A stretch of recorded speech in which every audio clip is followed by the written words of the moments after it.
முத்து, நீங்க பண்ற வேலையா இது? விசய் காட்டம் மற்றொரு எவிக்ஷன்.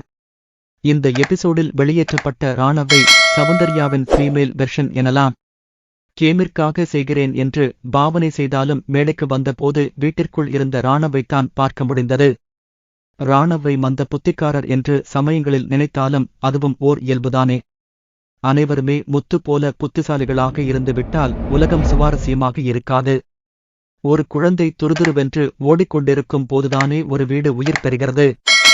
தனக்குள் இருக்கும் சிறுவனை ஒவ்வொருவரும் தொலைத்து விடாமல் இருக்க வேண்டும் என்பதுதான் ராண மூலம் நாம் கற்க வேண்டிய பாடம் என்று தோன்றுகிறது. பிக் பாஸ் வீட்டில் நடந்தது என்ன? நாள் 90.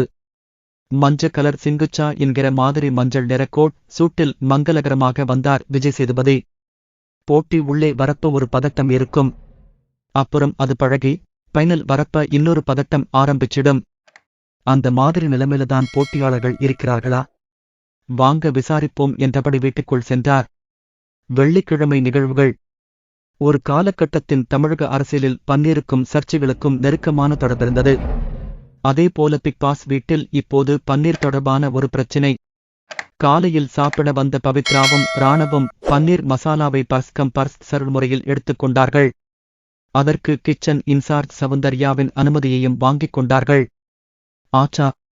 உடற்பயிற்சியை முடித்துவிட்டு பசியுடன் வந்த முத்துவிற்கு பன்னீர் இல்லை. முந்தைய இரவும் இதேபோல் அவருக்கு ஒரு பிரச்சினை நேர்ந்தது போல. எனவே இன்சார்ஜ் சவுண்டை அழைத்து, என்னதிது?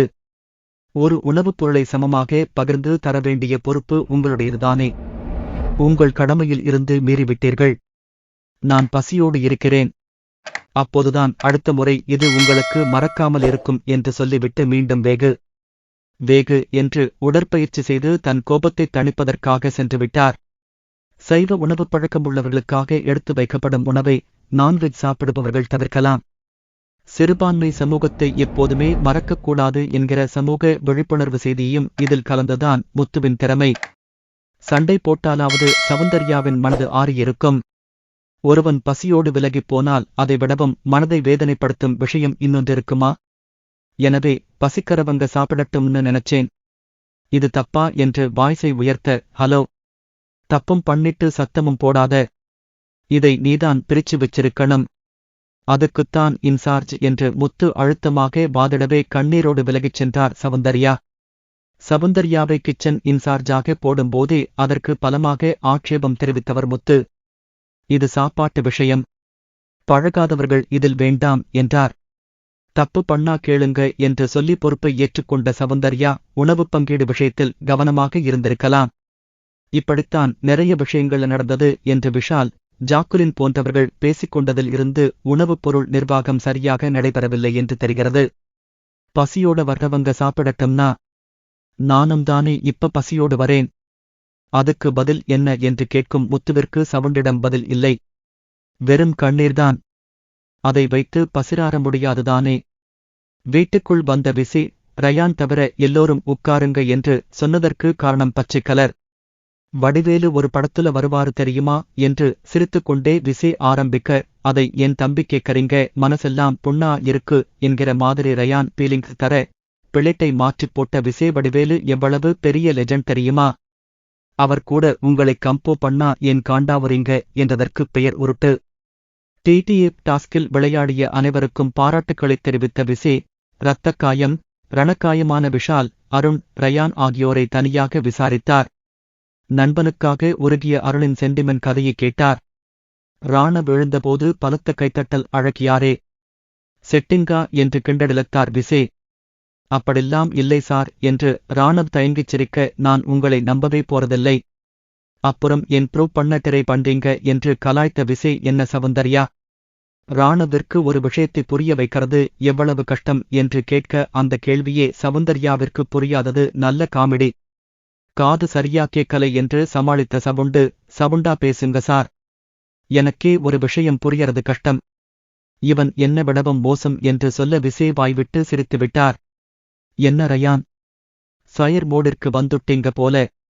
இந்த நெருப்பை இத்தனை நாள் எங்க ஒளிச்சு வச்சிருந்தீங்க என்று கேட்டது சரியான கேள்வி. அதுவரை சாக்லேட் பாயாக பெண்கள் ஏரியாவிலேயே சுற்றிக் கொண்டிருந்த ரயான் திடீரென ஆக்ஷன் ஹீரோவாக அவதாரம் எடுத்திருப்பது ஸ்வீட் சர்ப்ரைஸ்.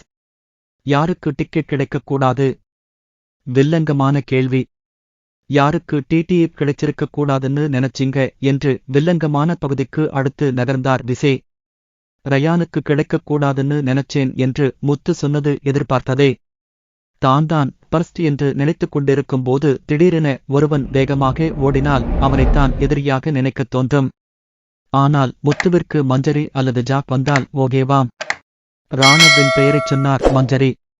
என் நண்பன் விஷால் ஜெயிக்கணும்னு நினைச்சேன் என்று ராணவ் சொல்ல அதை அவரே நம்ப மாட்டார் என்று பங்கம் செய்தார் விசே. அருண் சொன்ன பதிலால் அதிருப்தியடைந்த விசே, நான் ராணவ் கிட்ட இருந்து பேச ஆரம்பிச்சிருக்க கூடாது. அதான் எல்லோரும் அந்த மோட்ட இருக்கீங்க, நான் கேட்டது புரியலையா என்று வழக்கம் போல் கடுப்பை காட்ட பம்மி அமர்ந்தார் அருண். ஒரே வாக்கியத்தில் நறுக்கென்று பதில் சொன்னால்தான் விசேவிற்கு பிடிக்கிறது என்பதை கற்றுணர்ந்தவர்கள் தீபக், மஞ்சரி போன்றவர்கள். சற்று நீட்டி முழக்கினாலும் முத்து சொல்வது சுவாரஸ்யமாக இருக்கிறது என்பதால் விசே சகித்துக் கொள்ளவார். மற்றபடி வியாக்கியானத்தோடு நீட்டி முழக்கிச் சொன்னால் அவருக்கு பிடிப்பதில்லை. கட்டிப்பிடி வைத்தியம் மாதிரி உட்காருங்க வைத்தியத்தை பார்த்து விடுகிறார். முத்து எப்படியும் ஃபைனல் போயிடுவாரு.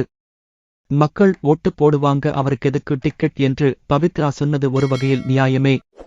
ஏம்மா என்பது மாதிரி தலையில் அடித்துக் கொண்டார் முத்து. ஜெயிக்காமையே ஓட்டு கேட்கறான். ஆடாம ஜெயிச்சோமடா பாட்டு மாதிரி என்று ராணவை சொன்னார் சௌந்தர்யா. விசை பிறை கிட்டுச் சென்றதும், என்ன சௌந்தர்யா அப்படிச் சொல்லிட்டே?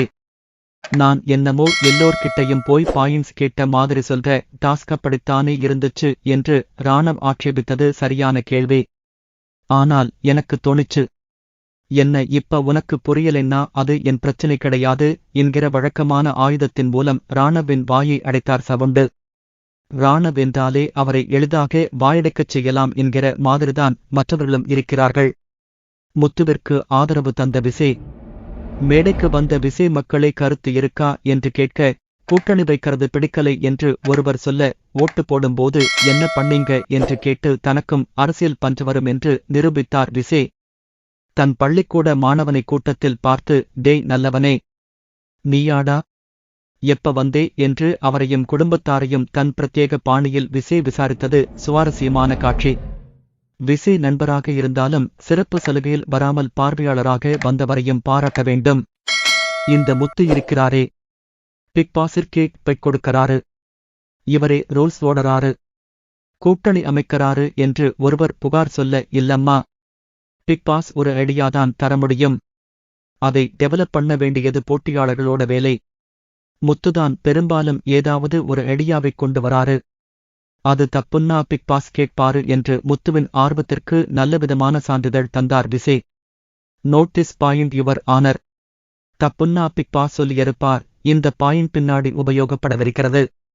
உள்ளே சென்ற விசே, இந்த கூட்டணிலாம் வெச்சிங்க இல்லையா, அதை பத்தி பேசலாமா என்று ஆரம்பிக்க கூட்டணியின் ஆரம்பகர்த்தாவான ஜாக் பேச ஆரம்பித்தார்.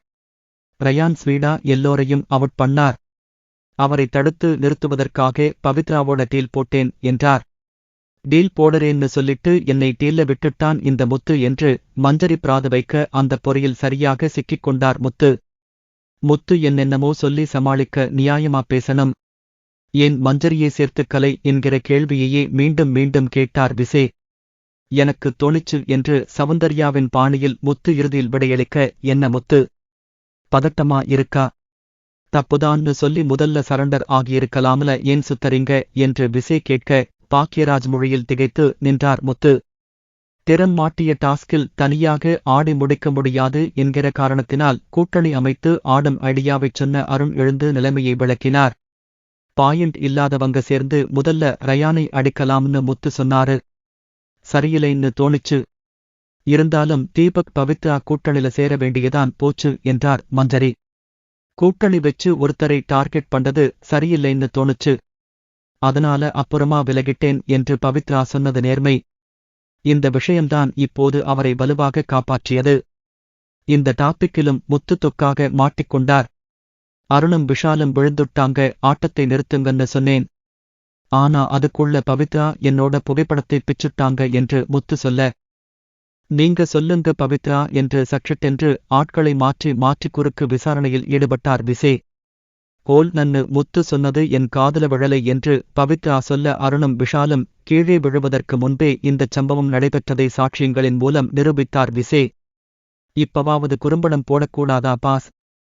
பவித்ரா பீத்து போட்ட புகைப்படத் துண்டுகளை முத்து தானாக எடுத்துக்கொண்ட விஷயம் இப்போதுதான் நமக்குத் தெரிய வந்தது. கூட விளையாடிய பெரும்பாலான போட்டியாளர்களுக்கு கூட இந்த விஷயம் இதுவரை தெரியவில்லை.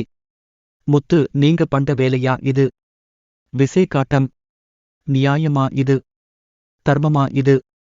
அறமா இது என்கிற மாதிரி வரிசையாக விசே கேட்க, நம்ம பாயிண்டை சொன்னாலும் பிரச்சினை. எப்படியும் ஒத்துக்க மாட்டாரு. இவரை எதிர்த்துப் பேசவும் முடியாது. டென்ஷன் ஆயிடுவாரு.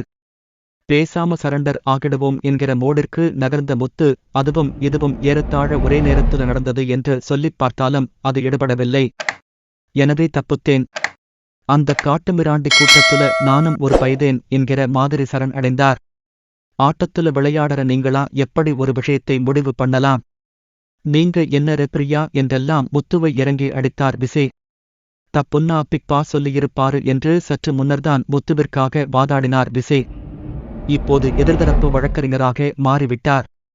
முத்து தானாக முடிவு செய்து ஒட்டிக்கொண்டது நிச்சயம் தவறு. ஆட்டம் நின்ற நிலையில் பவித்ரா பீத்துவிட்டார். எனவே ஒட்டிக்கொண்டேன் என்று ஆட்ட மும்முரத்தில் முத்து செய்திருந்தாலும் பிக் பாஸ் தலையிட்டு இதை கண்டித்திருக்க வேண்டும். வீக்கெண்ட் கண்டென்ட்டிற்காக இந்த விஷயத்தை அப்போதைக்கு விட்டு விட்டார்கள் போலிருக்கிறது. முத்து, நீங்க எவ்வளவு தெளிவான ஆளு. ஒரு டாஸ்கையே பலவிதமா யோசிச்சு பிரிச்சு மேயற ஆளு. உங்களுக்கு தெரியலைன்னு சொன்னா அது நம்பரா மாதிரியா இருக்கு என்று விசே வறுத்தெடுக்க குனிந்த தலை நிமிராமல் பரிதாபமாக நின்றார் முத்து. பிரேக் முடிந்து திரும்பிய விசே அடுத்து என்ன மீட்டர் தெரியுமா என்று கோட்டிலிருந்து கார்டை உருவ இன்னிக்கேவா என்று வாயை பிளந்தார் சவுந்தர்யா. வீட்ல சாப்பாடு பிரச்சனைல ஆள் குறைஞ்சாதானே சரியாகும் என்று சர்க்காசம் செய்த விசே, நீங்கதான் லிஸ்ட்ல இல்லையே, ஏன் சோகம் என்று சவுந்தர்யாவை விசாரித்தார். யார் போகணும் என்கிற கேள்வியை மாற்றி யார் போகக்கூடாது என்று விசே கேட்க அவர்களுக்கு பிரியமானவர்களை சொன்னார்கள். அருண் மட்டுமே ராணவை சேர்த்துக் கொண்டார். சஸ்பென்ஸை உடைத்த விசே ராணவ் பெயர் போட்ட கார்டை எடுத்து நீட்ட சந்தோஷமாக கைதட்டினார் சவுந்தர்யா. ராணவ் வெளியே வராரு. அவரோட ஆதரவாளர்கள் இருந்தா பேசுங்க, சந்தோஷப்படுவாரு என்று பார்வையாளர்களிடம் விசே சொல்ல, கண்ணீரோடு ஒருவர் எழுந்து நமக்கு அதிர்ச்சியளித்தார். ஹலோ கைஸ், இந்த நிகழ்ச்சி மூலமா வெளியில தெரியணும்னு நினைச்சேன். அது நடந்துச்சு. பை சி யூ டாட்டா என்றபடி கிளம்ப நீயொரு யுனிக் பிளேயர் என்று பாராட்டினார் அருண். ஆல் தி பெஸ்ட் சொல்லுங்க பிக் பாஸ் என்று அவரிடம் வம்படியாக வாழ்த்து வாங்கி எல்லோரிடமும் விடைபெற்று சென்றார் ராணவ். டிடிஏ பின்னர் 10 நாளைக்குச் சொல்றேன். மேடைக்கு ராணவ் வந்ததும் உற்சாகக் கூச்சல் கேட்டது. ஒரு இளைஞனும் சிறுமியும் ராணவை பார்ப்பதற்காகவே பெங்களூரில் இருந்து வந்திருப்பதாகச் சொல்லவும் ஹே, என்னப்பா இது, இப்படில்லாம் எனக்கு நடந்ததே இல்லை என்று ராணவ் ஆச்சரியடைய, இனிமே இப்படித்தான் நாயக்கரே என்கிற மாதிரி அவரை பாராட்டினார் விசே. ராணவின் ஃபேர்வெல் வீடியோ ஒளிபரப்பானதும் எப்படி சார் இருக்கேன், நீங்க சொல்லுங்க என்று விசேவிடம் கேட்டது வெகுளித்தனமாக இருந்தது. மக்கள் சொல்லுவாங்க என்ற விசே பிறகு லட்சணமா இருந்தீங்க, என்ன ஒன்னு தப்புன்னா சொன்னா ஏத்துக்கங்க என்று சொல்லிவிட்டு நீயா ஏத்துக்குவே போய்யாயோ என்பது மாதிரி கலாய்த்தது சுவாரஸ்யம். வீட்டுக்குள் சென்ற ராணவ் அருண் ப்ரோவை சகோதரனாக உணர்ந்த நிகழ்ச்சி முதற்கொண்டு பல விஷயங்களைப் பகிர்ந்தார். இவன் போனது சந்தோஷம்தான் என்று பாராட்டும் நிம்மதியும் கலந்து சொன்னார் சவுந்தர்யா. என்னதான் ராணவ் இம்சை தருபவர் என்றாலும் அனைவரின் மனங்களிலும் கொஞ்சோண்டு பிரியம் இருப்பதை இந்தச் சமயத்தில் உணர முடிந்தது. ராணவை வழியனுப்பிய விசே, ஓகே, நானும் கிளம்பறேன். பை என்று பையைத் தூக்க, சார் சார் டிக்கெட் யாருக்கு என்று அனைவரும் கோரஸாக விண்ணப்பிக்க, அது நாளைக்கு என்றபடி டாட்டா காட்டினார் விசே. இதெல்லாம் சரி, டபுள் எவிக்ஷனில் மஞ்சரியும் இருக்கிறாராமே. Shocking news. உண்மையா இல்லையா என்பது இன்று தெரிந்துவிடும்.